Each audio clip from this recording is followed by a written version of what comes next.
House Bill 2508. Imagine this. A veteran's spouse in Texas is living on a fixed income, trying to keep the home she and her late husband built together. Her husband died from lung disease after years of exposure to toxic burn pits during military service.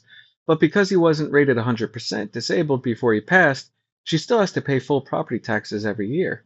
What the bill says it does. House Bill 2508 promises to fix that gap by granting a full property tax exemption to surviving spouses of veterans who died from illnesses covered under the Federal PACT Act, even if the veteran wasn't officially rated as fully disabled.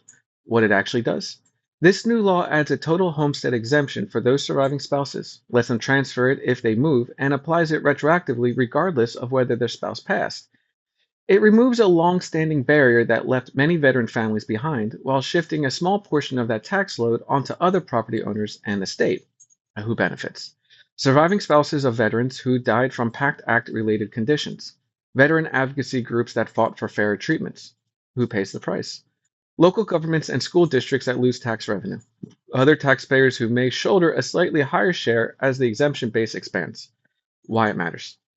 This bill finally recognizes the families of veterans who suffered from toxic exposure but never received full disability ratings in time.